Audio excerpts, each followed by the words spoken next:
little stars. Welcome to Story Nest Original, where magic lives in every story. Let's start the story. नमस्कार। आज हम सब मिलकर लोमड़ी और कौवे की उस मशहूर कहानी और उसके पीछे छिपे गहरे सबकों को समझने की कोशिश करेंगे। तो यहीं से कहानी का असल मुकाबला शुरू होता है।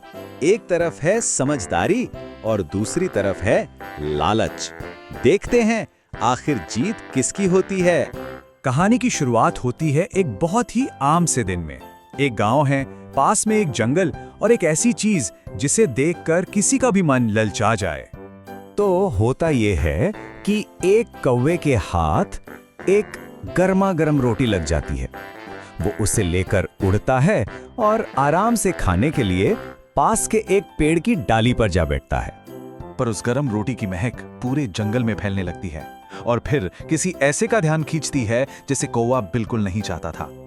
नीचे एक चालाक लोमड़ी की नजर उस कौवे और उसकी रोटी पर पड़ती है। रोटी को देखते ही लोमड़ी के मुंह में पानी आ जाता है और उसके दिमाग में एक तरकीब बनने लगती है। चलिए अब देखते हैं कि लोमड़ी अपनी तरकीब को अंजाम कैसे देती है। वो ताकत का इस्तेमाल नहीं करती, बल्कि मीठी मीठी बातों का करती है। लोमड़ी अपनी चाल की शुरुआत करती है एक जोरदार तारीफ से। वो कौवे से कहती है, वाह कौवे जी, क्या खूब लग रहे हैं। आपके पंख तो देखो, एकदम किसी राजा की तरह चमक रहे हैं। अब देखिए, अपनी तारीफ सुनकर कौवा खुश तो बहुत हुआ, फूला नहीं समाया, पर वो इतना भी बेवकूफ नहीं था कि अपनी रोटी छोड़ दे। उसने चोंच और मजबूती से बंद कर ली। लोमड़ी समझ गई कि बात बनी नहीं, तो उसने अपनी चापलूसी का दाव और बड़ा कर दिया। इस बार उसने कौवे की दुखती रग यानी उसके घमंड पर चोट की और कहा, अगर आपकी आवाज भी इतनी ही प्यारी है ना, तब तो आप इस जंगल के सबसे महान गायक हैं। और बस तारीफ का ये आखिरी तीर कहानी में सबसे बड़ा मोड़ लाने वाला था। जंगल का सबसे महान गायक, ये शब्द कौवे के दिल में उतर गए। अब तो उसे बस ये साबित करना था कि लोमड़ी सच कह रही है। वो इतना बेचैन हो गया कि खुद को रोक ही नहीं पाया। और लोमड़ी को सही साबित करने के लिए उसने गाना गाने के लिए अपनी चोंच खोल दी। और बस घमंड के उस एक छोटे से पल में जो इनाम उसके पास था, वो हाथ से निकल गया।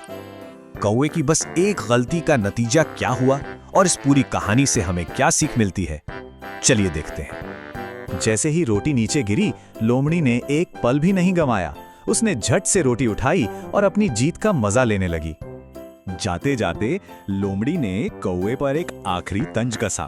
शुक्रिया कौवे जी, आज देखिए मुझे तो खाना मिल गया और आपको एक जिंदगी भर का सबक। कौवा शर्म से पानी पानी हो गया।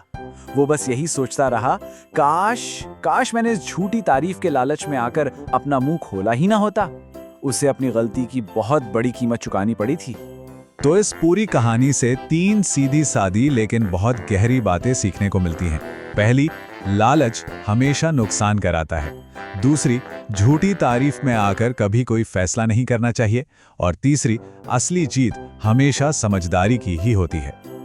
और अंत में ये कहानी हमारे लिए एक बड़ा सवाल छोड़ जाती है। आज की इस दुनिया में जहां चालाक लोमड़ियों का कमी नहीं है, वहां मीठे मीठे शब्दों के पीछे छिपे सच को आखिर पहचाना कैसे जाए। Thank you for watching. Don't forget to like, subscribe, and come back for more magical stories. Only on Story Nest Original.